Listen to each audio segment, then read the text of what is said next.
Hello, everyone, and welcome back to Real Time, where we talk about the movies we like. And the ones we don't. I'm Tyler, And I'm Molly. and today begins our multi-part series going over every single Star Wars movie. We're not going to punish ourselves or you guys by putting them all in one video, because we have a bit to say on all of these trilogies and others. Oh, yeah. Let's face it, there's a lot of Star Wars movies out there. Yeah, just going off of the actual movies, there's 11.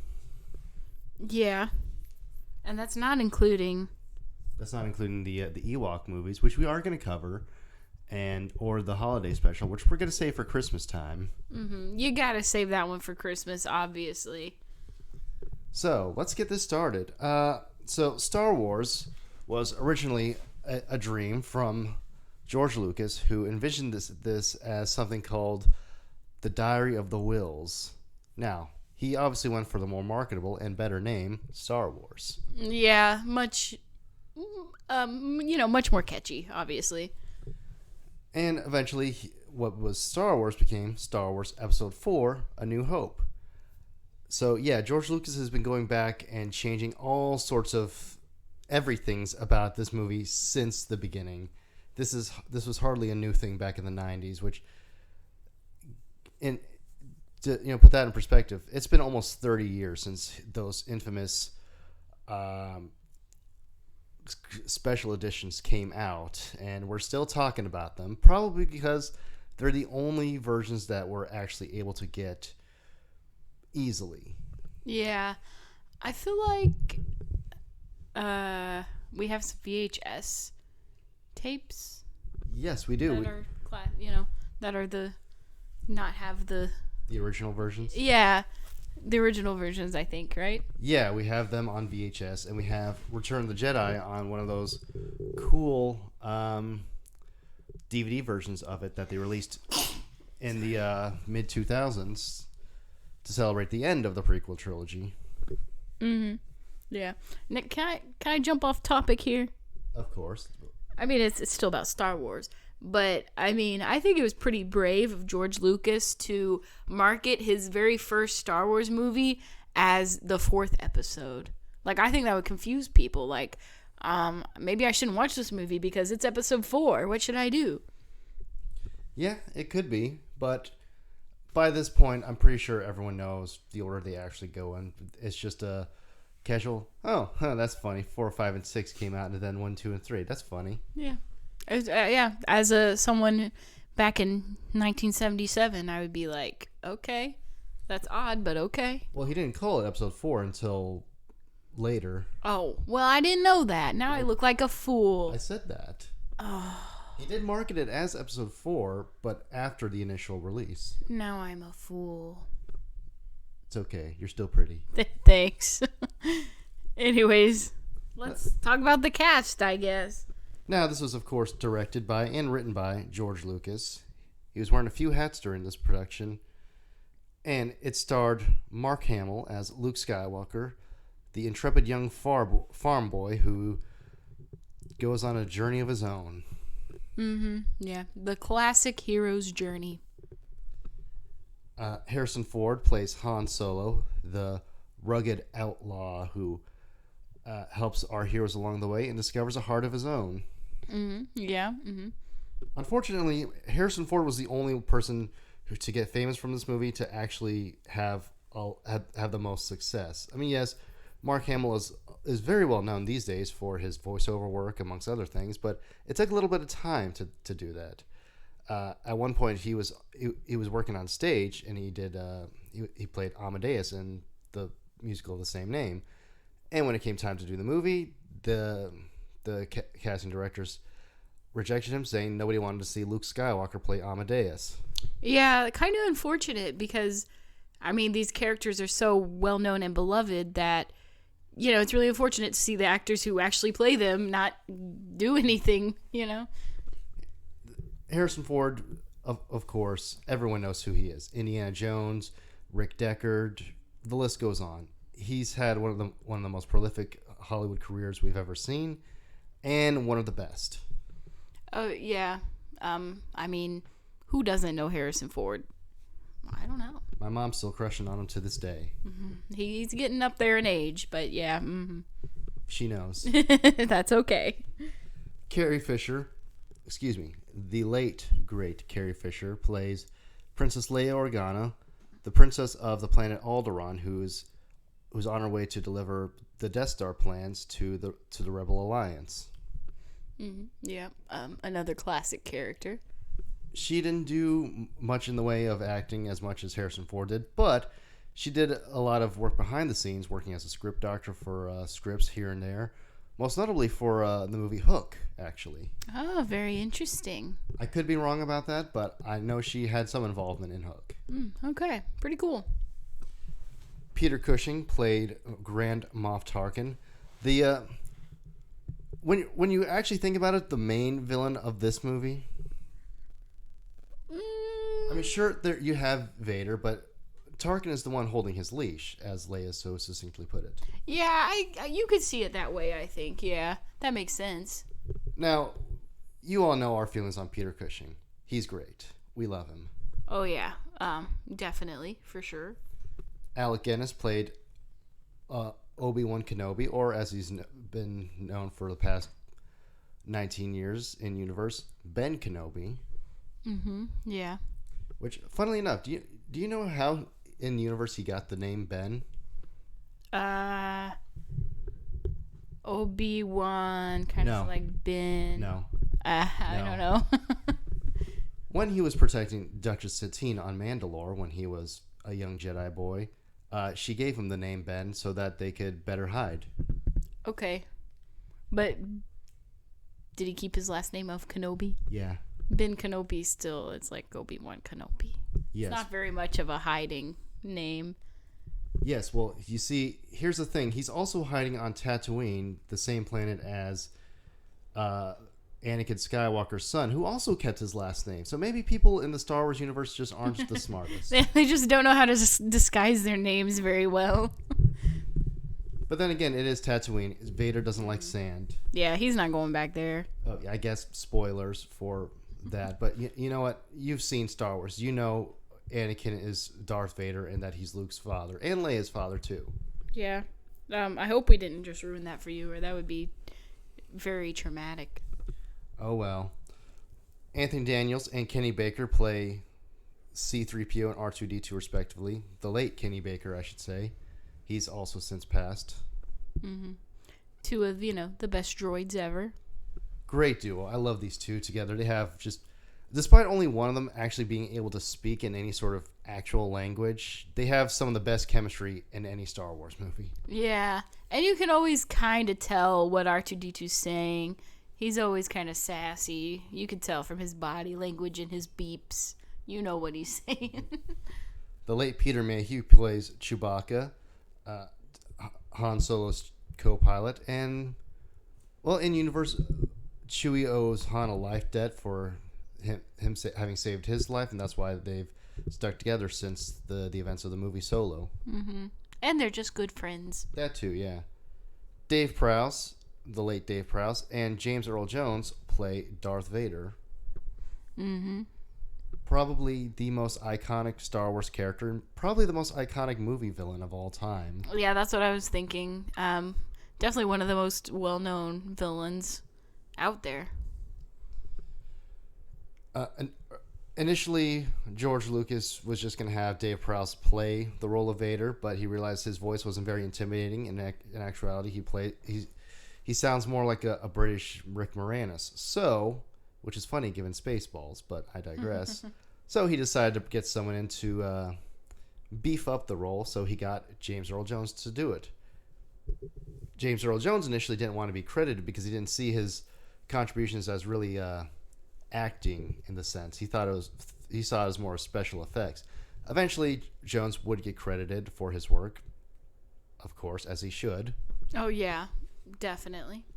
I don't care if it's just special effects. Those are good special effects, and they deserve to be. They deserve to have their work noted. And he is acting, of course. It's actually it's pretty wonderful a job he's doing. Yeah, I think everyone loves James Earl Jones in this role. Now, recently, James Earl Jones has actually retired from the role because he's in his 90s. Yeah, unfortunately, we have to age. But he has given Disney permission to use AI to recreate his voice whenever Vader shows up again. So, that's fine. Yeah, pretty cool on his part. He wants to keep the character going. That's pretty much what they did for the Kenobi series. They credited James Earl Jones, but they in actuality used an AI to recreate his voice to make him sound more younger than he did. Because remember in Rogue One, when James Earl Jones actually showed up to do it, Vader sounded pretty decrepit. Mm-hmm. Yeah, that's what happens when you get old and your voice gets old with you. So, I mean, for what they did, wasn't so bad. Yeah, pretty cool.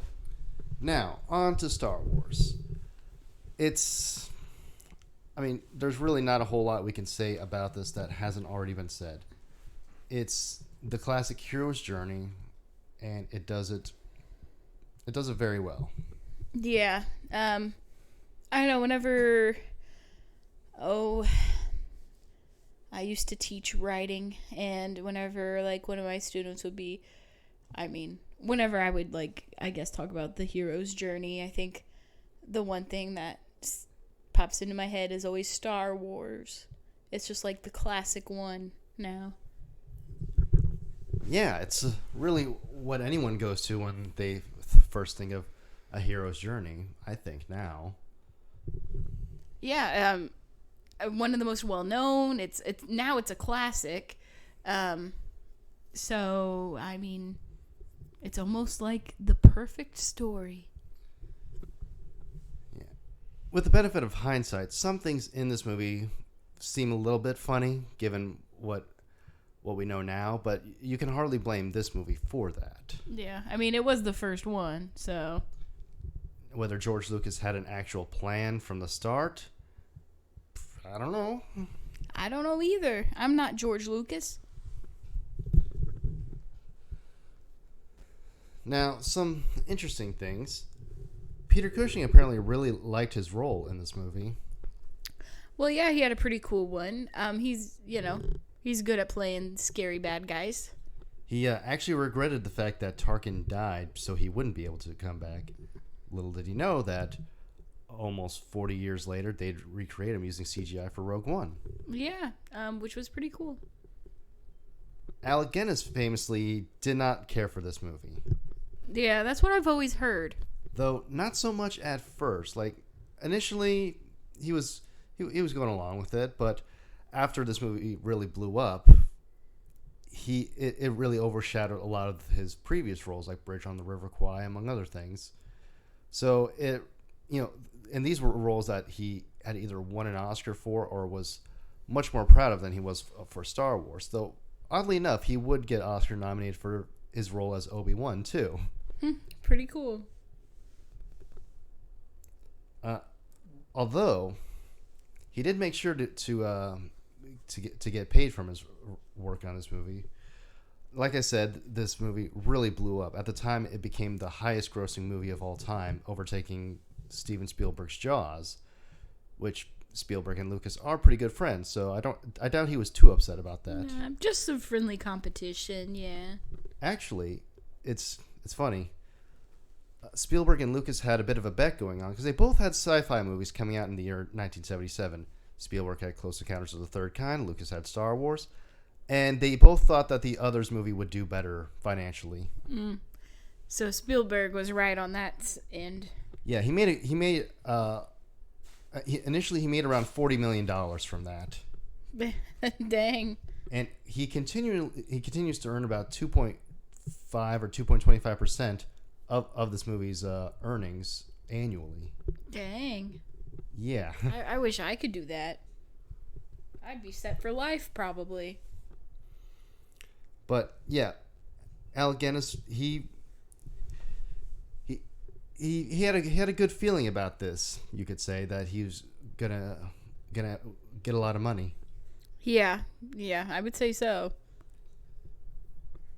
He did also like working on the movie itself. Like he enjoyed the actual making of the movie. I bet it seems like a fun movie set to be on. Yeah, he enjoyed working with all these young talent, the groundbreaking special effects, which they were pretty groundbreaking. They had to, just like with King Kong, over 40 years previous, they had to invent new techniques for this movie that we still use to this day. Yeah, really cool. It's always neat to see how movies are made, and this one, yeah, that's pretty awesome. This is interesting. Apparently, George Lucas previously considered casting Peter Cushing as Obi-Wan. I think that would have been cool. Maybe. I mean, it could have been more reminiscent of his Van Helsing role as opposed to his Dr. Frankenstein role. Maybe, yeah. Also, Lucas wanted Orson Welles to do Vader's voice. Oh, I think I may have heard that before. I don't know how that would have been. Well, we're good with what we have now. Yeah, I'm happy with it. Yep. Well, so yeah, so Star Wars. It's had a pretty interesting legacy since. This, along with Jaws, led to a more what's the word I'm looking for? It led to Hollywood seeing wanting to have a bigger. It led to them having a bigger desire for big Hollywood blockbusters. Really, back then there wasn't a whole lot of that. You had your odd things here and there, but for the most part, your big summer popcorn movies weren't really a thing. Yeah, I get what you're saying. Yeah, and now it seems like a lot of movies released in summer are gonna be the big blockbuster movies. I mean, just in the past, I'd say in the past 5 years, but there was a couple of years there where that didn't happen so much. So let's look at the 2010s. Okay, we had Marvel, we had The Rock, we had Star Wars come back. Oddly enough, well, I say Marvel, but superhero movies in general too. We have all these sorts of big IPs coming in and trying to get their piece of the box office. Some of them do pretty well, others not so much. Last year we saw a good amount of them flop pretty hard, as we saw with things like The Flash, The Marvels, Mission Impossible Dead Reckoning, Fast X, all sorts of things. So I feel like we need another thing, another big Star Wars-like property, like not something reminiscent of Star Wars, but something to come in, do something new, and really give us something that we haven't seen before. Yeah, a new original movie that just takes off on its own franchise. I mean, arguably, I'd say we have gotten that with James Cameron's Avatar. I don't know if it's... I mean, the blockbuster-wise, yeah.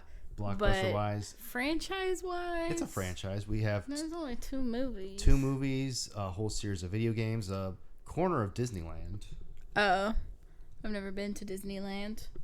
And more movies to come. What I'm saying is, it was something that has come and got people talking for a little bit, but it sort of leaves people's minds, But we're still talking about Star Wars almost 50 years later. Yeah, it's something very special. I don't know if there ever will be anything quite like it. Not sure. I mean, true, we've had the MCU, but that's not really an original IP. It's based off the comics, of course. Yeah. And Avatar, like it is an original thing. The 2 movies we've gotten have both made over $2 billion, so I'd say people want to see these. I would say so. But like I said, they leave the public consciousness right afterwards. Mm-hmm. Last year we had of course, Barbenheimer. Those two movies combined made around $2 billion. Pretty impressive. And that was a pretty big moment, but that's not quite the same thing. No, yeah. You're right. But what will you do? Yeah. I don't know, man. I don't know. So Lucas went through several different scripts before he came up with the final one. We don't have time to go through all of them because I know you don't want to. No, yeah, I'm here. Whatever. I can't speak. Well, I'm saying it was a lot. It was a lot. Yeah, definitely not then. But I will say he took inspiration from all different sources, from Akira Kurosawa to John Ford westerns to, of course, the hero's journey. Yeah. Mm-hmm. Originally, Luke Skywalker was supposed to be named Luke Starkiller. Mm-hmm. Sounds a little more violent. Is that why they changed it? Yeah. That makes sense. But Starkiller wouldn't go unused in the Star Wars franchise. He would later be the name of Darth Vader's really OP Gary Stu apprentice in the now non-canon Force Unleashed games. I say he's a Gary Stu self-insert, but he's actually really fun to play as. What? Basically, he's just this overpowered Sith/Jedi apprentice who uses two lightsabers at once, shocks all of his enemies with unlimited force lightning, and just kicks everyone's ass. Sounds like a tough guy. Yeah, he is. They're fun games, but they're not really canon anymore. Oh. Or they're not canon anymore. Oh, okay. Also, Starkiller would be the name of the base in The Force Awakens that is basically just the Death Star, but really big and can kill multiple planets. Interesting. Let's see. So a lot of other actors were considered for the roles of our beloved characters. Let's see. Charles Martin Smith, Robbie Benson, William Catt, and Perry King were all considered or auditioned for the role of Luke Skywalker. Kurt Russell, Nick Nolte, and Christopher Walken were the final contenders before Harrison Ford was cast. Yeah. Those are some big names. Yeah, and Harrison Ford wasn't even really meant to audition. He was just there as a favor to Lucas to help cast everyone. He'd be the one reading the lines to the actors. But George Lucas really liked his energy of he doesn't really want to be there, so he chose him. Yeah, that's such a Han Solo thing. That's what George Lucas thought. And he's like, yeah, you're going to be Han Solo. Other actors considered were Robert De Niro, Jack Nicholson, James Caan, Tom Selleck, Burt Reynolds, and Al Pacino. Very interesting. Oh, geez, a lot of... we have a lot more actors who were considered for Han Solo. Oh, okay. Let me hear them. Bill Murray, Chevy Chase, Steve Martin. That would have been interesting. That would be interesting. Sylvester Stallone, John Travolta, Robert Englund, who was friends with Mark Hamill at the time, and I'm sure they still are. I would hope so. James Woods and Billy D. Williams were also considered for Han Solo. Williams would, of course, go on to play Lando Calrissian in The Empire Strikes Back. That's quite a lot of names. Jodie Foster was the original candidate for Princess Leia before Carrie Fisher was cast, but she had to turn it down due to Taxi Driver scheduling conflicts. Yeah.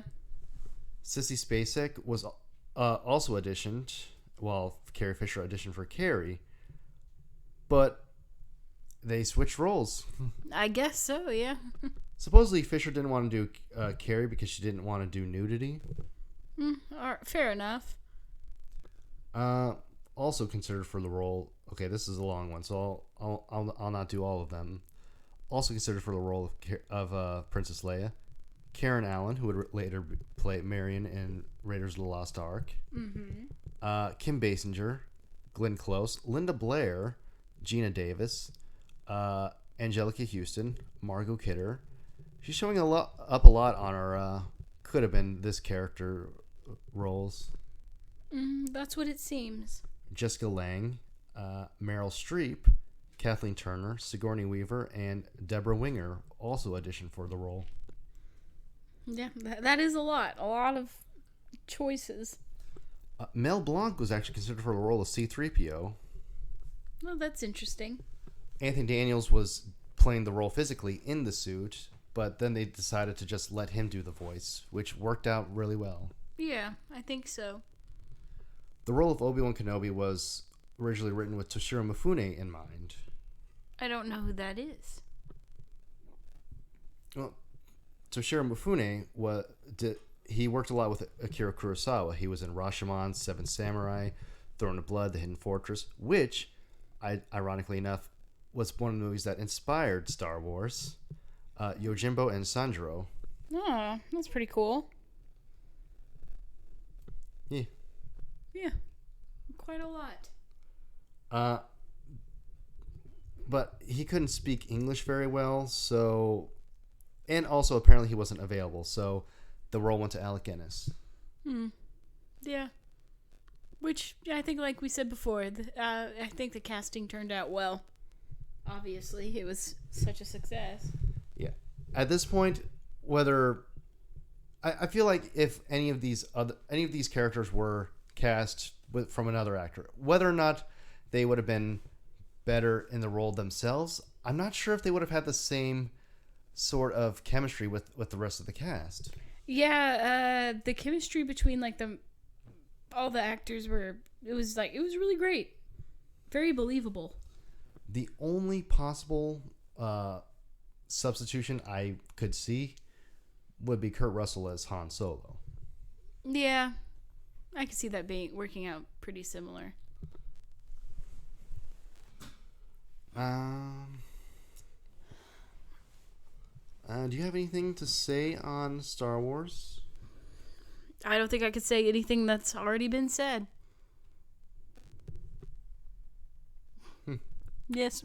Well, let's go into the special edition changes. Actually, I feel like we have a few things to say on that.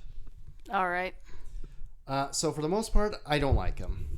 A lot of times we just get random CGI crap thrown in the on screen for no reason other than to make the screen more busy. Yeah, they're always really out of place. You can always tell. They just don't fit in with the movie. It just doesn't mesh well with all the practical effects that we have. It's just, I don't like it. Yeah, I don't really like it either. Between the three original movies, I feel like A New Hope gets hit with this the hardest, honestly. I think so. I don't know if that's just because it was the original one, but I don't know. Well, Return of the Jedi has what they did to to Jabba's palace, right? What? Like all the CGI dancers and stuff. And yeah. But that's just the one scene. Yeah. A New Hope has multiple scenes where they just throw a bunch of crap on there. Mm-hmm. Yeah. It's throughout the movie. Yeah. Now that's not to say that all the changes are bad. There's some that I like, such as the new explosion rings that we get when Alderaan and the Death Star blow up. Yeah. Mm-hmm. They added a sound of that one stormtrooper bonking his head on the door. Hilarious. Makes me laugh every time. What else did I say that I didn't mind when we were watching this? When Han Solo's running down the corridor and he runs into all the stormtroopers. He's chasing after the stormtroopers, and then he comes to a room full of like over 100 of them. Yeah, that's pretty funny. I love that. Yeah, but other than that, I'd rather have the original version of this movie. Yeah, I think so. The idea of the Jabba scene is iffy. I wouldn't mind it if for two things. One, what is Jabba doing out here? Just out on the sands in Tatooine. When we saw him in Return of the Jedi, he never moved at all. Okay, it's a bit of a weird disconnect between these two Jabbas. Yeah. I mean, he just sat there and that was it. Also, he doesn't really look great. The original version of Jabba from the 90s looks like absolute dog crap. Here today he looks better, but still it doesn't make sense. 2, all the information, well, most of the information that we get in this scene, we already got with Han and Greedo in the cantina. Yeah, so it is unnecessary for sure. Which, that's another thing. Concerning who shot first, Han or Greedo, whatever. Yeah, it's just the editing is very. It lasts like a second. Yeah. Here's my thing though. I don't like that they changed it to make Han seem like he's not as much of a cold-blooded killer. That's stupid. Okay. Why wouldn't he be like this? He's a smuggler who, first of all, he's working at Tatooine. This is, like Obi-Wan said, you'll never find a more wretched hive of scum and villainy. So it makes sense that he'd be the kind of guy who would shoot first. Yeah, it does make sense. I agree with you. To quote Tuco from The Good, the Bad, and the Ugly, if you have to shoot, shoot, don't talk. Yeah, you're right. So why anyone would think less of him for shooting first, I don't get it. Yeah, I don't know. I don't care that he shot first.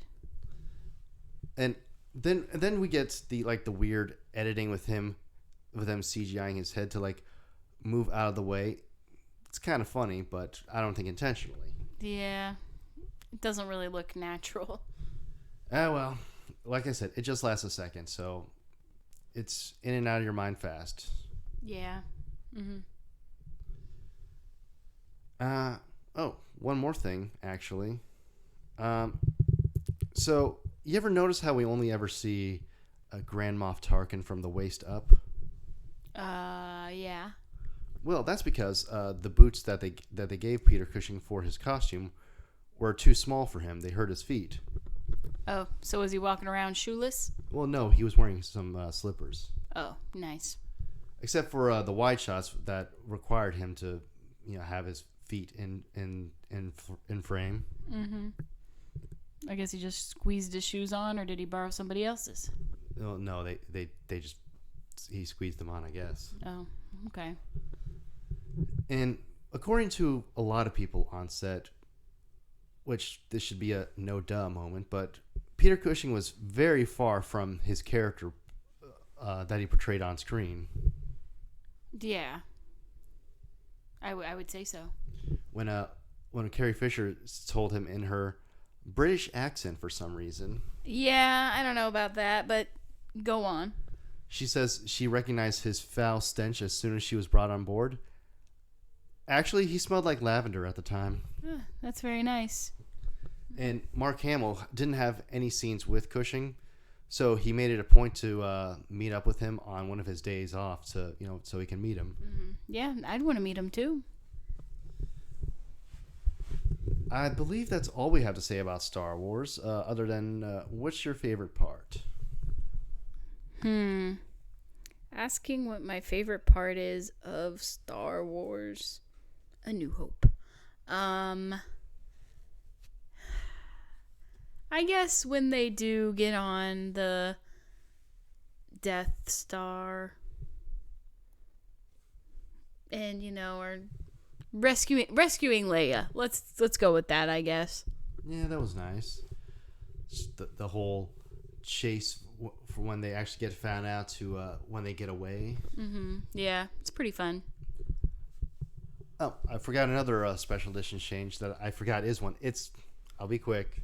Okay. Right when they're all about to leave for the Death Star attack, and Luke meets up with his old friend Biggs. Yeah. Yeah, that's a special edition change. Oh, that's nice. Yeah, I'm not sure why it was taken out. It doesn't really take too much away from the pacing or anything. It just establishes that, yeah, Luke's friend Biggs is there too. Yeah, that's interesting. But that leads into my favorite part of the movie, the Death Star trench run. Oh, yeah. That is a good part. I don't know why I didn't think of it. I'm tired. I don't know. Every time I watch this, it doesn't matter, because I've been watching this movie since the 90s, like no joke. Oh, I believe it. And every time I watch it, I'm always on the edge of my seat when it comes to the trench run, because I was like, oh God, Vader just shot down a whole bunch of other guys. Is he gonna get Luke now? Yeah, it is very intense, even if you do know what happens. I know what's gonna happen, but it still's like, huh? Yeah, it's very good. And then Han Solo comes in and saves the day. Oh yeah, good old Han Solo. In the ending, which the music we used for our wedding when you walked down the aisle. Yeah, I recommend it to all the brides. It makes you feel powerful. Yep. Makes you the Han. Yeah, I'm the Han of the relationship. That's true. Hey, I'm fine being the Leia. That's fine with me. Good. Yeah, it leads to a very, very satisfying ending, and it's probably one of the best endings in any Star Wars movie. I'd say so. It's a nice end. So, we'll ask about favorite characters later. Maybe at the end of this long series we're doing. Yeah, you already spent too much time on this movie, I think. Hey, it's okay. I thought I'd sit down for 20 minutes, but oh well.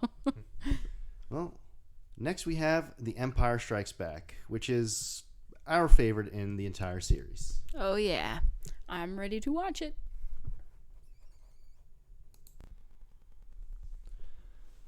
So, The Empire Strikes Back may be one of the movies we've talked about the most here on this channel.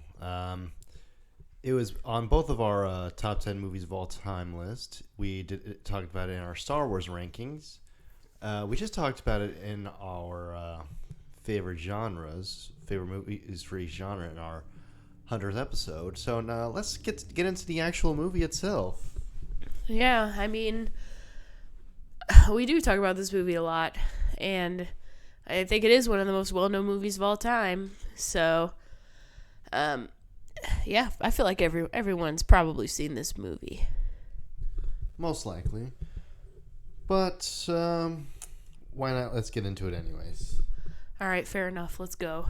So, this movie stars our returning cast members: Mark Hamill, Harrison Ford, Carrie Fisher, Anthony Daniels, Kenny Baker, David Prowse, Peter Mayhew, Alec Guinness, and James Earl Jones. But we have some new faces this time around too. Oh yeah, who are our new faces? Well, we have Billy D. Williams as Lando Calrissian, an old friend of Han Solo, who is now head of a mining facility on the planet Bespin. He's most well known in this movie for having betrayed Han, Leia, Chewie, and C-3PO to the Empire, so he can save his city. Yeah. He's quite a big new character. We have the now very well-known character of Yoda, played by Frank Oz of the Muppets. Oh yeah, I mean, can't forget about Yoda. One of my favorites. We have the debut, not counting special editions and the holiday special, of Boba Fett, played by Jeremy Bulloch. And in the special edition, he was his voice was redubbed by Temuera Morrison of the prequel trilogy. He played Jango Fett in all of the clones, and also Boba Fett on The Mandalorian and Book of Boba Fett. Yeah, that's a lot of Boba Fetts.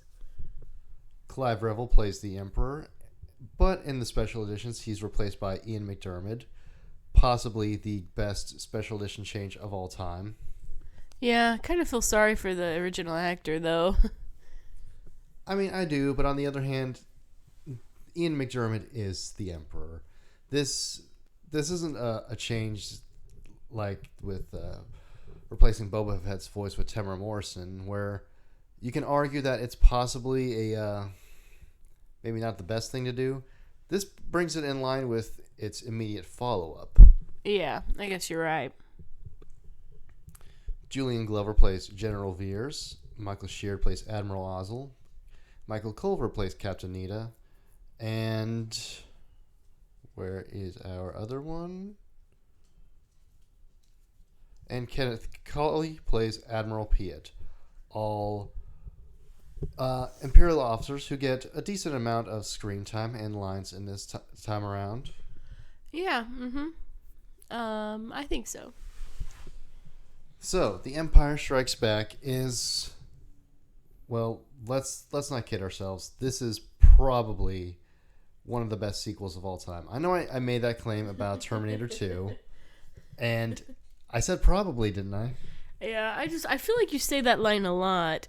Probably one of the best sequels of all time. Well, yes, but I'm not making a definitive statement. I'm saying probably. All right. Hey, at least you throw in that probably. That's what, makes it true. On any given days, any one of these can be the best sequel of all time. Now, having said that, Empire Strikes Back is probably one of the best sequels of all time. There's a lot of good sequels out there, but this one is probably one of the best. One of these days, we'll actually get into our favorite sequels, but, we'll see. Yeah, I mean, Shrek 2's got to be on there for me. Maybe. Yeah. I mean, Empire Strikes Back is really good. I think I probably do like it more than the fourth, A New Hope, but they're good. I mean, what else can I say besides, Star Wars is good, a classic. Yes, it is. But, so we can actually have something to talk about, and this part of the original trilogy video isn't just 5 minutes long. Let's get into some of why this one is so much better than the first one. All right. Why do you think it is? Well, I very much appreciate the change in tone. The first movie, like we've said, it's your basic hero's journey. It's fairly lighthearted for the most part. There are some darker elements here and there, like Luke's homestead getting burnt down, and we literally see his aunt and uncle's burning corpses out on the front lawn, and of course the destruction of Alderaan. But those are just two brief moments in the main picture. With Empire, we get a much darker tone throughout the entire movie. The title is The Empire Strikes Back. The Empire is, well, they've got the rebels on the run this time, and we're seeing how exactly they were able to build an empire so effectively. Yeah. It's pretty cool. There's a lot of really good details, and like you said, the mood shifts for this movie. We also get a much more, we get a better understanding of the Force this time around than we got in the first movie. In the first movie, there wasn't really much to say about it. All Obi-Wan said was that it's something. The Force is something that binds us and flows through us and connects all of us. But this time we get a more ethereal and more faith-based understanding of the Force. That's my understanding, at least. Yeah, now that you mention it, the fourth movie doesn't really talk too much about the Force. But in Empire, we are introduced to Force ghosts for the first time, so that's pretty exciting. Yes, it is.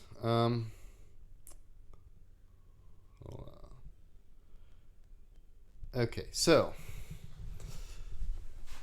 why do you have any theories on why you think the Empire is better than A New Hope? I really don't know, other than A New Hope was such a classic hero's journey, and Empire just kind of takes that and embellishes on it. So maybe with all the new details and the classic twist of Darth Vader being Luke's father, crazy. So I think maybe it just really adds to an already beloved story.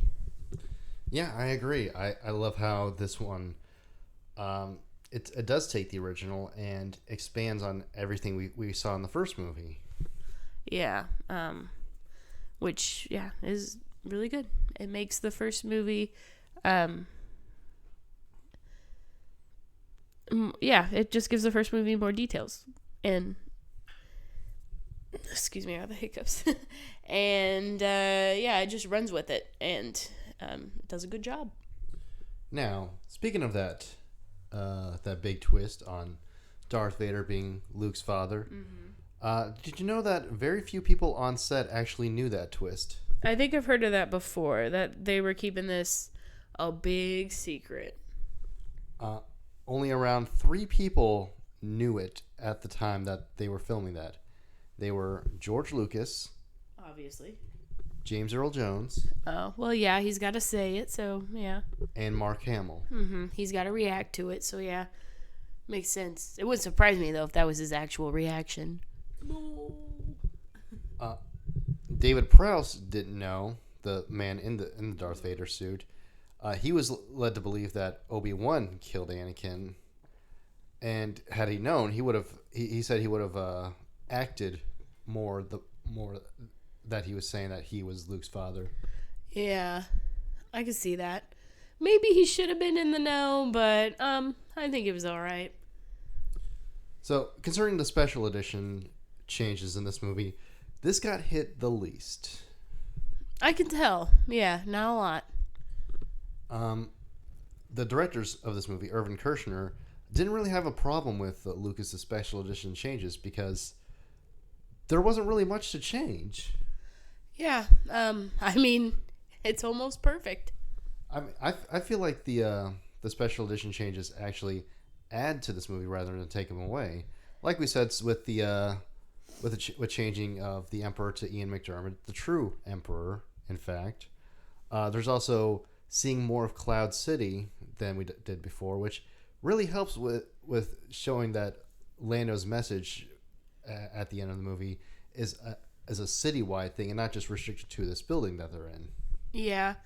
I agree with you. Those changes are, they do make the movie better and add on to it instead of taking away. There's also replacing just blank, empty wall spaces with actual windows to see out into the city. I feel like that fits and isn't too jarring. Yeah. Yeah, I think that, adds on to the setting, like you said, to prove that this is a city, not just a building. Yeah, so as far as the special edition changes go, this one came out looking pretty good. Now, that is. Originally, back in the 90s, Lucas added the sound of the Emperor scream to Luke when he jumped down the reactor after Vader told him that he's his father, but that's since been taken out, so it's fine now. I think I've heard of that before. Yeah, that seems a little weird, but if it's out now, so that's fine. And there's another change that I didn't realize was a special edition change until Shea Frillis pointed this out in his video on the special edition changes. After Luke jumps down the reactor, in the original version, Vader says to his men to prepare a shuttle. Just curt, brief, nothing too fancy. In this one, he says something along the lines of prepare the Star Destroyer for my arrival or something like that. He had a problem with that line. I don't really care.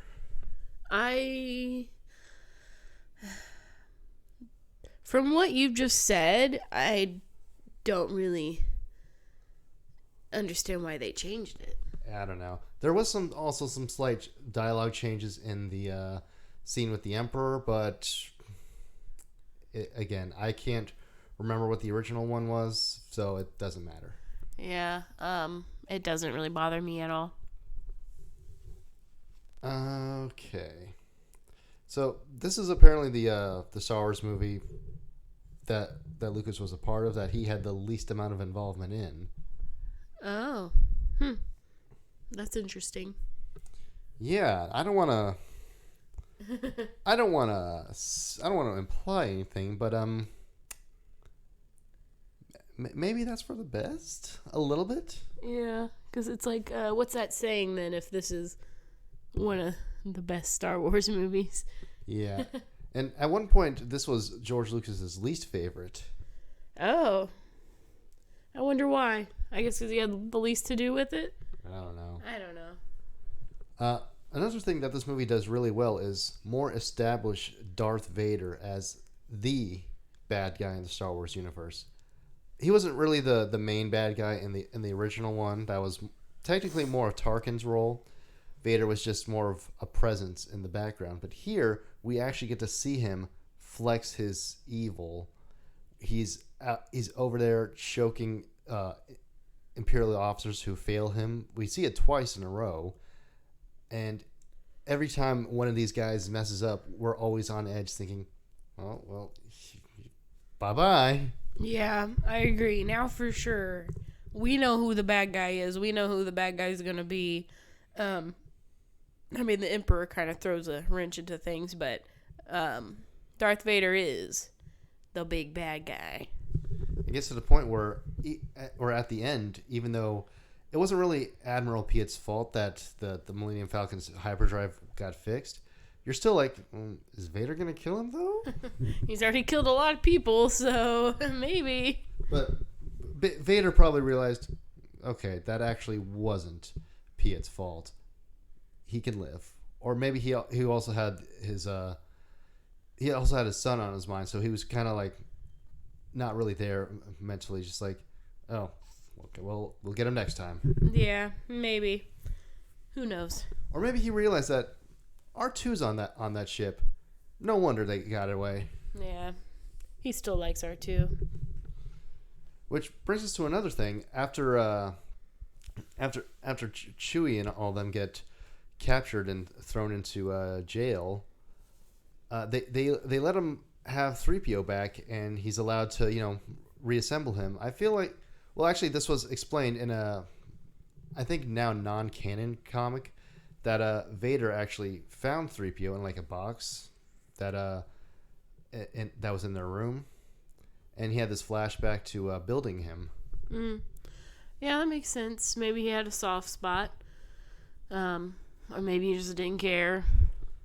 Maybe. It's kind of funny though that given that we see them in the same scene later on when Han is getting frozen in carbonite, and I mean I know 3PO wouldn't recognize him anyways because it's Vader, not Anakin.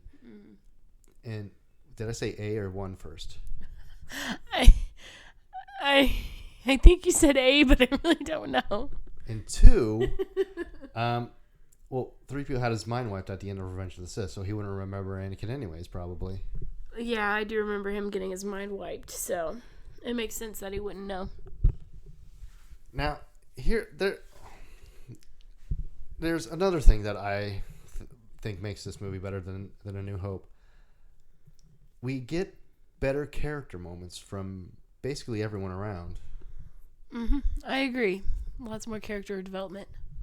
With Luke, we see him develop further into his Jedi training. We see him develop a better understanding of the Force, which makes sense given how between the last one and this one, of course, Obi-Wan died, so he wasn't exactly able to get any sort of handle on the Force. But now he's actually able to speak with someone who's been alive for centuries and who'd been training Jedis for almost as long as that.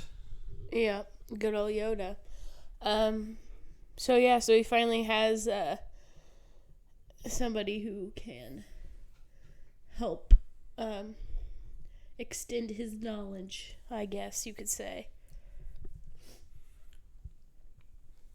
We also get to see Han develop a bit more in this movie. We got we hit on the most important parts of his character arc in the first movie, but here we get to see him get a little bit softer while still having a bit of his edge still. Yeah. Still, yeah, he's a cool character. I like him a lot. 3PO and R2 don't really change too much, but they're pretty static characters anyways. No need to mess with perfection. No, yeah. Yeah. You're right. Vader, we see his more brutal moments with killing people who failed him, but we also see maybe a part of him that just doesn't really like this war that they're all a part of, because he makes an offer to Luke to join him so that they can end this destructive conflict, meaning maybe he's not all in on this either. Maybe. I don't really know. Of course, we see from supplemental material, the prequels, in between things, stories, comics, TV shows, all that Vader doesn't really like his master, and it's in the nature of the Sith to betray each other, so maybe it is a bit selfish too, but even still, if he's willing to see this as a destructive conflict, then maybe there's hope for him yet, which we do see in Return of the Jedi. Yeah, I mean, you just gotta betray your master. I mean, you just have to if you're a Sith. Okay.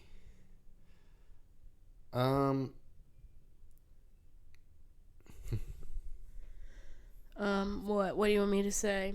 Stall. Yeah, just stall for a little bit. I like the character of Yoda because maybe it's just because he's small and kind of funny looking, kind of cute. Maybe it's because he's a puppet. I don't know. But I like Yoda. And this is the first movie we get with Yoda. So, pretty excited about that. I think it's kind of funny that he's so small, but yet such a mighty warrior in a small body. Size matters not. That's true. That's what he said. So, initially, George Lucas actually went to another one of the Muppet puppeteers to do the voice of Yoda. He initially asked Jim Henson, actually. Ah, that would have been cool. I do think Frank Oz has that good little old person gravelly voice. Yeah, and his when we first meet Yoda, he's a bit more goofy because he's just this crazy old frog who's living in a swamp. Yeah. And I feel like Frank Oz did that a bit better than Jim Henson did. Yeah, let me do the Yoda laugh. Okay. I tried, Frank Oz. I tried. I'm sure he'd appreciate that. Yeah, he would. Anyways, well, Jim Henson, of course, was able to do that with characters like Ernie, Rolf, or even Kermit at some points. I feel like there was a separate energy. I say was like the man's dead, but there's a separate sort of goofy energy to Frank Oz's Muppets. Yep. I mean, Jim Henson usually plays the straight man, Kermit, Rolf. I mean, Ernie's a little goofy, and then you have Frank Oz doing crazy stuff with his voices, like Fozzie, Miss Piggy, Grover, love Grover, and they're more of the goofy ones. Yeah. But yeah, I think Frank Oz has a good voice for Yoda. I think that was a good choice. Of course. I mean, it does help that I'm pretty sure the Muppet Workshop basically made Yoda. Yeah, I assume so. So if Frank Oz voices a puppet, I'm going to assume that it was Jim Henson's company that made it. But, I mean, I don't know. I could be wrong. Yep. Yeah, I would assume. I mean, plus it's a good-looking puppet, so it was made by a high-quality team. Okay, so this is what George Lucas had to say on the creation of Yoda. Well, and casting, of course. Yeah. He says, I went to Jim Henson and said, do you want to do this? And he said, well, I'm busy. I'm doing this and doing that. I'm making a movie and all that. I really can't, but how about Frank? Frank's the other half of me. And I said, well, that'd be fantastic. Yeah. Yeah, and he did a great job. Well, whether it would have been Jim Henson or Frank Oz. It's still great either way. Yeah. Mm-hmm. Yeah. Frank Oz, I really like his voice. It's very, you can always tell who it is, but also it's like different every time. Different every character, I mean. It's like the same voice, but different. Yeah, it's like Miss Piggy and Grover sound the same, but yet it's so different that you could totally believe they're two different. They got two different voices, but same person. Same person. Yeah. Crazy.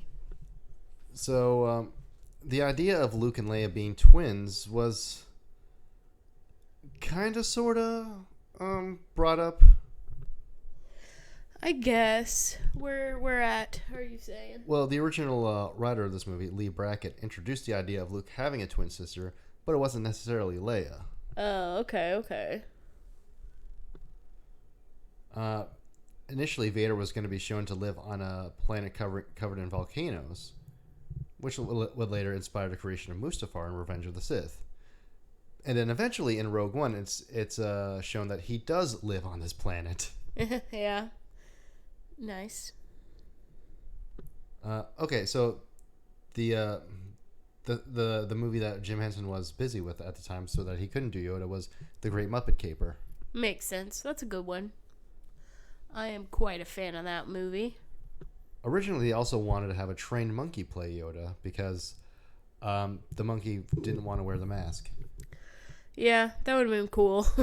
I would have been harder, I think, to control, obviously, but I don't know. That might have been a little too goofy. Well, that's what they tried to do with Gremlins. They tried to put a chimp in a gremlin costume, but it freaked out. Yeah, and you don't really want an animal, especially a chimp, freaking out on set. No.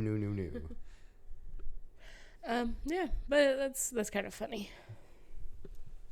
So, do you have anything more to say on Empire in regards to its story or what else you like about it? I really don't think I can. I mean, what's there to say that hasn't been said? It's a classic. I like it. You all know I like it. Yes, we do. Now, you know what?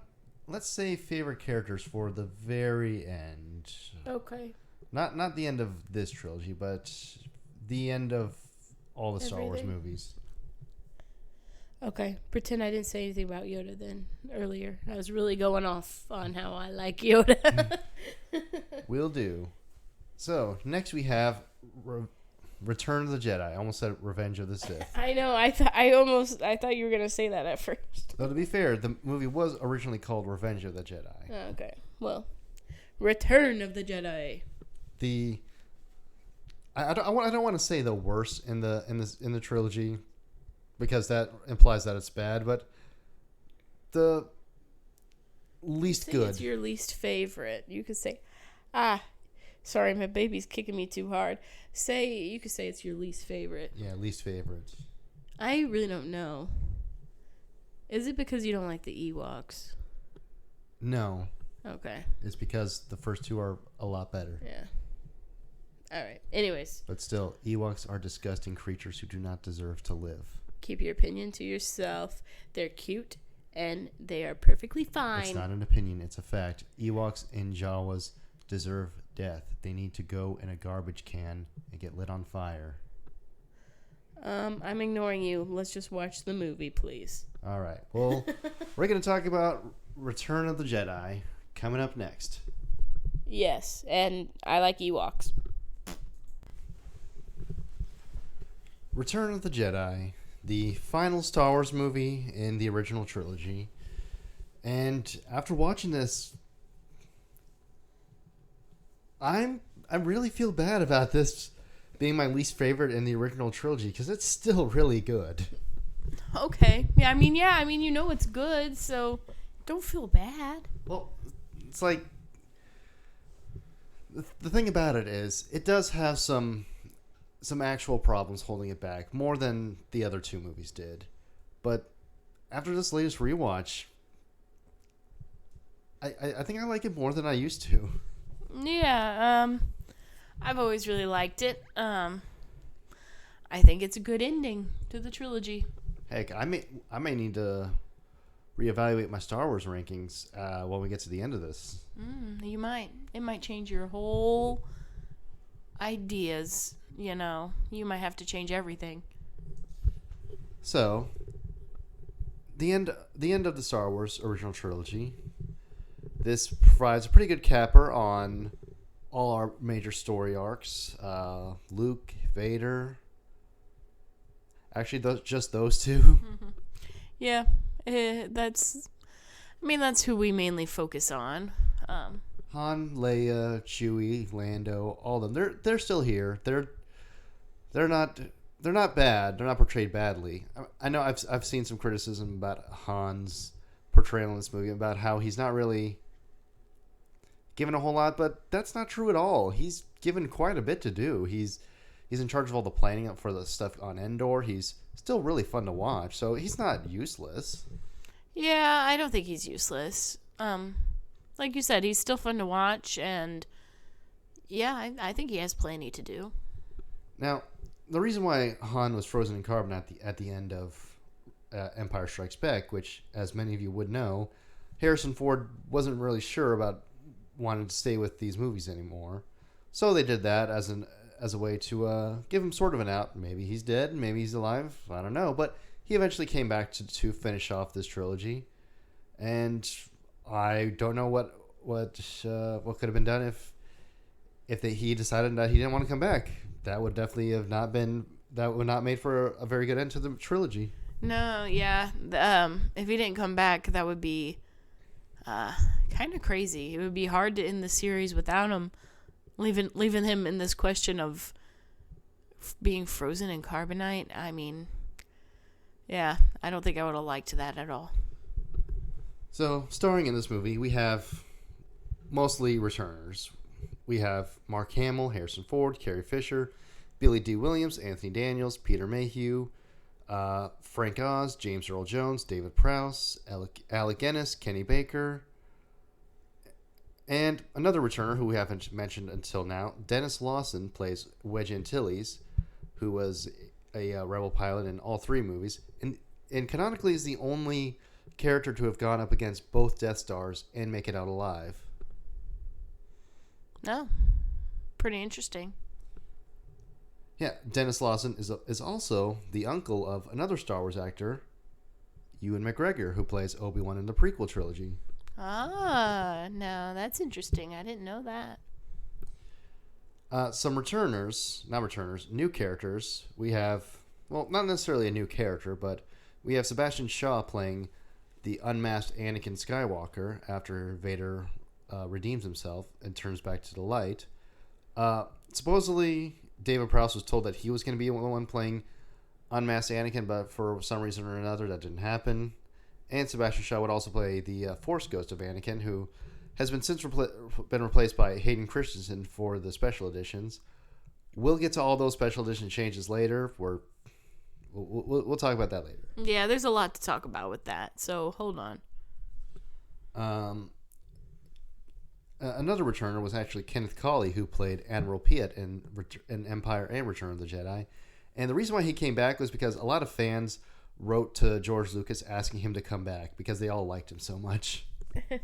I mean, yeah, I understand that. That's kind of wholesome. Very wholesome, yes. Tim Rose plays Admiral Akbar. He's the one who says, "It's a trap." It's a trap. Rose would later reprise his role in The Force Awakens and The Last Jedi. The Last Jedi would actually be his final movie as he died before it came out. Yeah. And we have Warwick Davis, who I absolutely love, who plays Wicket the Ewok, who I absolutely hate. It's okay. I love them both. I like Wicket a lot. Okay. Okay. So, about those Ewoks. So, basically, my opinion on them is they are disgusting, furry creatures, and they are abominations that do not deserve to live. And I wish that the Endor Holocaust creepypasta was real, because if that were so, That would mean that the Ewoks all died in a fiery death due to the Death Star's debris falling on their planet. And I would have loved that very much. Well, let me just say that a lot of people I know, you either love the Ewoks or you hate them. And I am, of course, on the love side of the Ewoks. Hippie. They're cute, Tyler, and they're perfectly fine. No, they're not. They're helpful and hardworking. They deserve death. They got cute little bear hands, cute little noses. They got soft ears. I imagine they look soft, easy to cuddle. I could go on and on. And so can I, but I will leave it at this. They all deserve to die, and if given the chance, I would kill every single one of them down to the last one. You would have to get through me first. I will just push you down and tie you to an armchair. Impossible. I am too powerful. Anyways, where were we going before I went on my rant? I don't know. You just started talking about Ewoks. I'm sorry. I really don't remember. Okay, so I said that this movie has some problems that hold it back, and that's true. The opening when they were rescuing Han from Jabba's palace goes on a bit long. Yeah, a little long, yeah. Also, this opening scene is really the victim of the most egregious special edition changes that I just cannot abide by. Like some of the other stuff here and there, like the added beak on the Sarlacc pit and changing Sebastian Shaw to Hayden Christensen, I don't mind as much as other fans do, and I'll get into why later. But just this absolutely cringe dance sequence in the opening, not the opening, but the scene at Jabba's, I don't like this at all. It's stupid. It's ridiculous. The CGI is clearly clashing with everything going on around there. The creepy bug furry guy sings into the camera and he breaks the fourth wall. I cannot abide by that in Star Wars. That's just weird. Yeah, it's so odd. Because it looks so bad compared to everything else that's going on. And yeah, like you said, it breaks the fourth wall. Which just kind of, it really brings you out from the whole atmosphere of Star Wars, and I don't know of anybody who appreciates this change. Speaking of music, did I tell you what the guys in the cantina of the original Star Wars were playing? Isn't it like Jizz or something? It's Jizz. Yeah. And you know what the musicians who play Jizz are called? Are they Jizzers? No, but that'd be a lot better. What are they? They are called Jizz Whalers. Very nice. I'm pretty sure Disney actually changed that since, but it's still Jizz to me. Mm-hmm. Yeah. Anyways, where were we? Okay, there is an actual good special edition change though from that same scene though. We get a few insert shots of the dancer Ula after she falls into the Rancor pit. We see her actually in the pit. These scenes were filmed over a decade later with the same actress, and she looked basically the same. Yeah, looks real good. Mm-hmm. So that was pretty neat. But there are other problems with this movie. As soon as I think of them. Yeah. Wait, are we talking about bad things still? Yeah. Okay.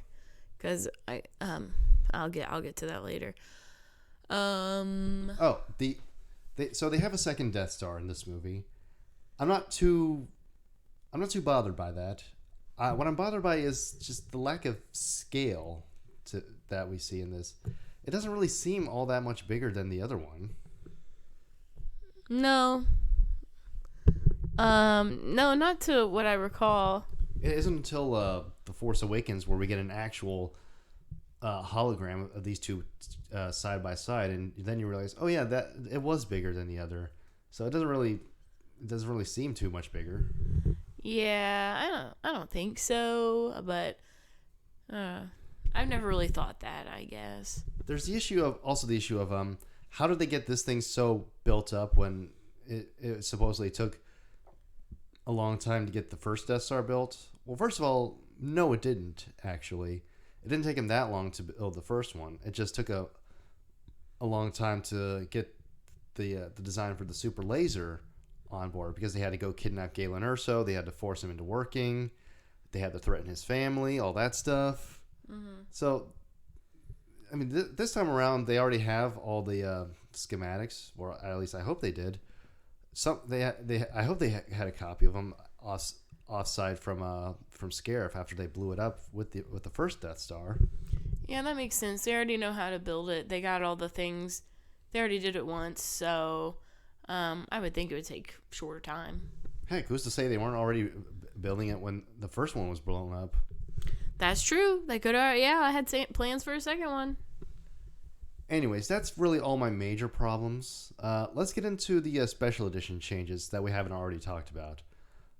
Yeah, there's some weird CGI stuff here and there, but outside of the dance scene, it's really not that bad. Yeah, I agree. It's not that bad. The dance scene is definitely the worst. There's some changes to Vader's unmasking in the special editions. He doesn't have any eyebrows, which makes sense. He got burned in a volcano, so it would make sense that he doesn't have them. Yeah, that makes sense. That's a really small one, but it makes sense. They also changed the ending song from Yub Nub to an instrumental score made by John Williams, which I think fits it a lot better. And I hate Yub Nub. That stuff is absolute cringe. It makes me feel like it's being sung by Ewoks, and as you know, I cannot abide by that chicanery. Yeah, it's definitely sung by Ewoks, but I do agree that the new song is much better. It fits the mood much better. It is a lot better. It's fun to play on the saxophone, so I like it. And replacing Sebastian Shaw with Hayden Christensen. When I was younger, I had a problem with this because I was a cringy teenager who thought that George Lucas was the devil and the prequels were absolute dog water. But after growing up, you realize that no, it's not quite that simple. And I mean, it kind of makes sense that Hayden Christensen's face would be on Anakin's body now. Yeah, it makes sense. Like, I could take it or leave it. Because I do feel bad that the actor was kind of, erased from existence. But well, he's still playing Anakin when he gets unmasked. Yeah. I guess you're right there. But it makes sense that it would be Hayden Christensen because that's who he is in the prequels. That's how he looked before he turned. Now, true, he did turn before he died, so there's that. But, I mean, come on. I guess you can make the argument that Force ghosts appear in the form that they maybe like the best or want you to see, and maybe he was thinking of his good old Anakin days. True. Especially since given how in The Rise of Skywalker, we hear Ewan McGregor's Obi-Wan more than we hear Alec Guinness's Obi-Wan. Yeah. So this change definitely doesn't bother me. And we hear Hayden Christensen's Anakin over Sebastian Shaw's. Though, to be fair, there wasn't much dialogue that Sebastian Shaw spoke in this movie that they could have twisted to fit the situation. So that makes sense. Yeah, that does make sense. Yeah. So, Return of the Jedi. Our cat just came into the couch and he's wet. I have no idea where he's been, but his whole head is wet. Oh my goodness. I don't know what to do. So, there's a... On Endor, there is a old bearded guy on the Endor strike team. In Legends continuity, he was called Nick Sant. Sort of like Saint Nick. Nice. But in the mid 2010s on Star Wars Rebels, a character from Clone Wars, Captain Rex, would adopt a similar looking beard and mustache, causing some fans to theorize that he was actually him. Yeah, I mean, looking at the picture side by side, It does look very similar. Dave Filoni would flip-flop on the issue, sometimes saying, "Oh yeah, that's Rex," or sometimes like, "Maybe not." And in the final season of Rebels, Rex would get similar gear to Nick Sant. Currently in canon, Rex was at Endor, but whether he was Nick Sant, it's up in the air. I'd like to think he was, though. Like, it's clearly not how that was intended, but it's fun to just think, oh, yeah, there was Rex. Yeah, I mean, it's not hurting anything, so, yeah. Plus, Rex is a fan favorite character from a fan favorite TV show from this world, so I don't see anything wrong with imagining it. Nah, I don't either. Let's see. So the actor who played Sebastian Shaw, the actor Sebastian Shaw, apparently really liked the first two Star Wars movies. Duh. Well, yeah. I'd say if you're going to be in a Star Wars movie, you should be bound to like it. It's kind of funny though. It's a reversal of Alec Guinness's feelings on them. Mm-hmm. Yeah. So even with their actors, Anakin and Obi-Wan just can't agree on anything. It's true. They can't.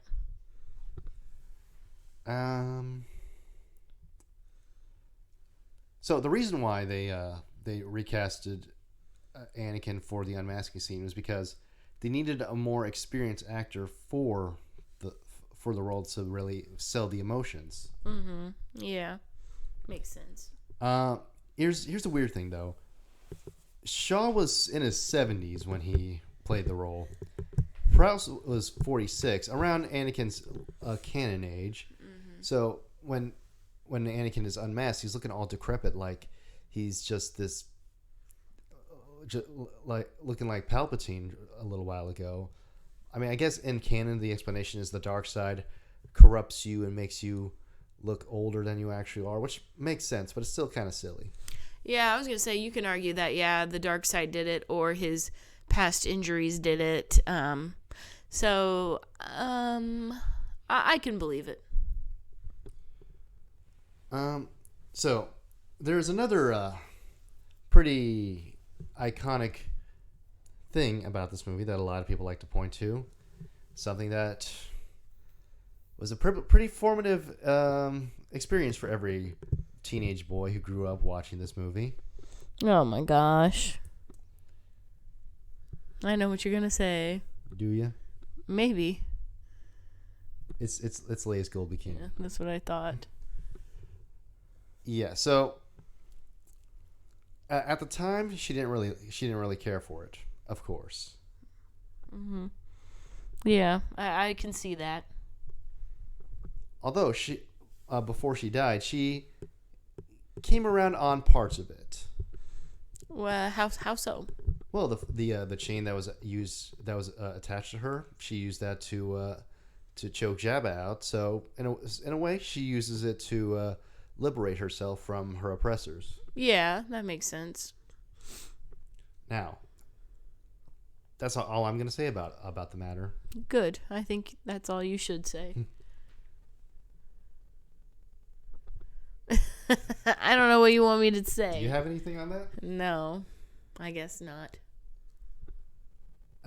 Okay. By the time this movie came around, Harrison Ford was also pretty burnt out on this character and this series, which makes sense. If you've seen him in interviews, he's not the biggest fan of Star Wars.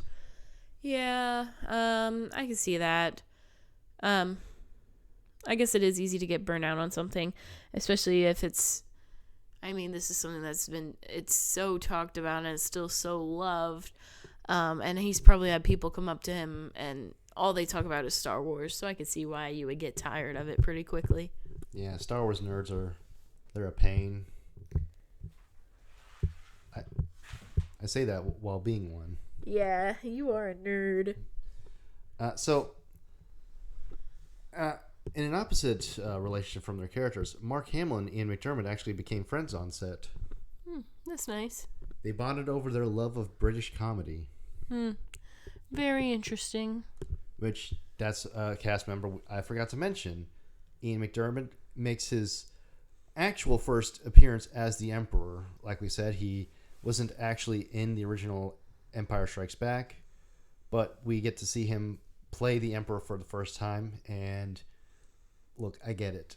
I've seen criticism about how Vader was kind of not as cool as he was in the first two movies, but it makes sense given that his boss is right there, put Vader next to the Emperor, and Vader's right when he was talking to Moff Jarjared. The Emperor is not as forgiving as I am. When the guy who chokes people out for failing is telling you that his boss isn't as nice as him, you believe it. Yeah, I mean, Vader is the bad guy, but the Emperor is, the worst guy. Yeah, the even worse guy. And it's so funny. Palpatine is in his 80s or 90s during this movie, and Ian McDiarmid was in his late 30s. Okay. Cut to many years later for the prequels. Ian McDiarmid is mid 50s, playing the Emperor at a much younger age. So it's kind of funny. That is kind of funny. And man, what great casting they hit on with getting this guy for this role. I mean, there's a lot of great castings in Star Wars, but Ian McDiarmid as the Emperor might be one of my favorites. I mean, yeah, he does a great job. A very memorable role. Okay, so like with all other Star Wars movies, there's a lot of things that could have been during this, or like things that were considered to have been done differently. For one, there's the original famous title, Revenge of the Jedi. Lucas changed that because Jedis don't take revenge, stuff like that. You can still find posters with that original title on it though, in like used book and movie stores, stuff like that. It's really interesting. Yeah, that's pretty cool. Originally, George Lucas wanted Steven Spielberg to direct, actually, but he couldn't. Lucas had resigned from the Directors Guild of America over fines imposed by the union for his violation of crediting rules on Empire Strikes Back and Star Wars. He didn't credit Irwin Kershner in the opening at all, but still credited himself with the Lucasfilm logo. They let that slide with the first movie because, well, one, he did direct the movie, and two, I mean, it was basically the first time anyone's ever done that for a movie, so I guess they figured, whatever. The movie's really good. Yeah, I mean, I don't really get the rules, but okay. According to DGA rules, Lucas was now running an officially non-union shop, and no DGA director like Spielberg would be permitted to join it without penalty.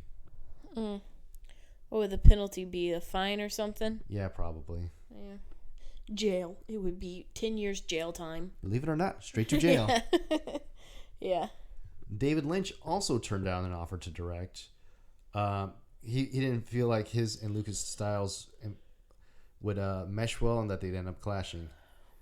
David Lynch would, on the other hand, end up directing another sci-fi epic with the original Dune. Oh, yeah. I've heard of that. Other candidates for possible directing were Paul Verhoeven. He was an up-and-coming director at the time.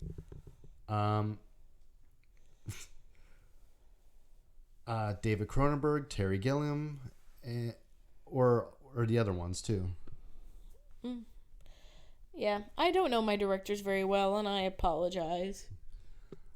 John Gielgud, Ben Kingsley, and Laurence Olivier were considered for The Emperor. Okay, I've heard of some of those. Yes. A pretty unknown actor at the time was who. Let me start that again.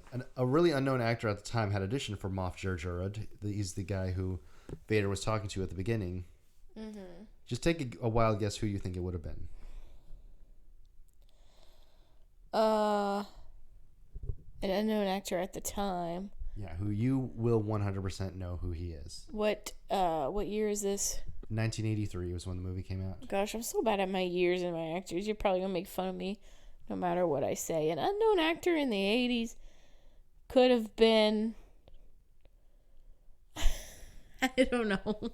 It was Alan Rickman who auditioned. Oh, see, I was not going to guess that. So that's interesting. Before making the movie, Mark Hamill speculated that it would have involved Luke turning to the dark side, which we do get hints of that here and there. Throughout the movie, he's wearing all black. He uses the Force choke on some of the Gamorrean guards at Jabba's palace, something that we've only seen Vader do. So it really makes you think that maybe Luke is going to turn bad. Yeah. Yeah, you could maybe think that, but he's a good guy. We all know it. Yeah, and color symbolism later on with the opening flap of his tunic coming undone, showing white, shows us that he was good the whole time. Yeah. See, I know colors. I went to school. Very good.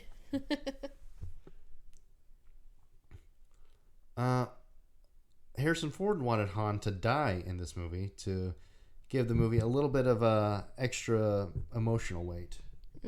Yeah, that would have been very interesting. I don't know. Don't know if I would have liked that. Well, it's okay. He got his wish with The Force Awakens. Yep. The original plan for Endor was not actually Ewoks, but Wookiees. Oh, that would have been nice because, then Chewie could be with his own. But, I'm a fan of the Ewoks, as you know. I would have preferred Wookiees. They are much cooler. I know you would have. See, you want to cuddle with an Ewok? I want to cuddle with a Wookiee. Those guys are huge. I'll cuddle with both same time. Luke's second lightsaber was actually originally planned to be blue, like his first one. It was on some promotional material, like this poster I'm going to show you. Yep, it's blue there. But it didn't show up as well in the blue sky during the barge fight sequence on Tatooine, so they changed it to green. Yeah, that makes sense. That checks out. Let's see. So Boba Fett, he we see him in Empire, and he's really cool, even though he doesn't really do much. But we see him again here, and he kind of goes out like a punk. Yeah, which I was never really one of the Boba Fett fans, but for being such a big character, well, I wouldn't really call him a big character, but I know some people really liked him and thought he was cool. And he just kind of, dies pretty easily in a goofy way. Well, he doesn't die. Oh, yeah, we find out, he's not dead. But. We see him again show up on Mandalorian Season 2 and his own spinoff, The Book of Boba Fett, where we see how he got out. Yeah, I'll buy that. I don't really care for his characterization in Book of Boba Fett, especially after Mandalorian Season 2. Still showed him as being able to kick all sorts of ass. So the idea that he went soft in between that and that is kind of weird, but we're not here for that. Yeah, whatever. Point is, Boba Fett's been cool sometimes, but not the majority of his screen time. Yeah, that's true. So, we've talked quite a bit about Return of the Jedi. What was your favorite part of this movie? Maybe, well, I kind of like the scenes in Jabba's palace, but also I like the Ewoks. Disgusting. Maybe I should go with the final stretch of battle there with Vader and Luke. And Vader saving Luke. It's nice. It's a good ending. Yeah. I'd say Vader's unmasking was probably one of the saddest scenes in all of Star Wars. Very emotional, yeah. Especially with the benefit of hindsight. I mean, the whole sequence with Vader, Luke, and the Emperor on the Death Star is really familiar. I wonder if Lucas is ever going to do something like that again. Hard to say. I mean, think about it. You have a Skywalker, a Sith Lord, and Palpatine. Yeah. Skywalker disarms the Sith Lord in both ways. Mm-hmm. And Palpatine tells him to kill the Sith Lord. What does he do? He does not kill the Sith Lord. No, he did. In Revenge of the Sith. Oh, yeah. Okay. See, I knew you were trying to get me to pick up on what you're putting down, but I have a pregnancy brain and I can't think of anything. But I see what you're doing now. Let me try this again, okay? We have a Jedi, Anakin Skywalker, and Palpatine. Palpatine is shooting lightning at the Jedi, and Anakin is just watching, trying to decide which side to take. What does he do? He does good in the last one. He chops off the Jedi's arms, and Palpatine throws him out the window. Are you not picking up on any of this? No, I'm not. I'm sorry. Like I said, I have pregnancy brain and I can't think. Anyways, these were definitely deliberate call forwards in Revenge of the Sith that Lucas did. That was the Mace Windu you're talking about. Yeah. Okay, I picked it up now. I can't think of anything. It's like poetry sometimes. It rhymes. Yeah, I see what you mean. I just can't think tonight. But I get it. It's okay. You're still pretty. Thank you, babe. Yeah, really, really interesting with the benefit of hindsight to see these scenes juxtaposed with each other. It's really interesting. Yeah. Kind of funny how, well, I mean, I know it was probably purposefully done, but it's neat to see, I guess, is what I'm trying to say. Yeah, it is. Yeah. Now, a few things we haven't mentioned so far in this trilogy, but it's two more things I want to touch on. That's kind of spanning the whole original trilogy. First thing is the music. The music for these movies is incredible. Okay, some of the best film music ever made is written by John Williams. Okay, and luckily for us, he's the guy behind the music this time. Yeah. Oh, you know I'm a John Williams fan. I love his music. I have a whole book of his sheet music that I used to play really, really well. But it's been a long time. But, I mean, I could still probably play all his songs really well. I believe you. Yeah, I'm pretty cool. You can almost cut out all of the dialogue and just use the music to tell the story, and it would fit just the same. Mm-hmm. Yeah, a good soundtrack or score. Yeah, excuse me. A good score would it bees like that. It bees like that. I can't talk. You know what I'm getting at, though. Yeah, I know. Yeah. I get what you mean. He's an absolute genius when it comes to making music, and he better stick around for a lot longer than he has plans on, because I'm gonna need him to make it to 100. He's getting close. He's getting pretty old. If I recall, like 97. No, not there Maybe yet. he's 91. He's 92. That's pretty old. The only reason I remember how old he is because we have the same birthday. Oh yeah, I remember that. Yeah. Another thing, which isn't technically talking about the movies themselves, but Lego Star Wars.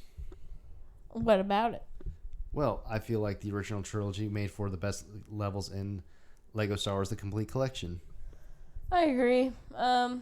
Lego Star Wars is a great game, and yeah, the original trilogy is the most fun to play, I think. True.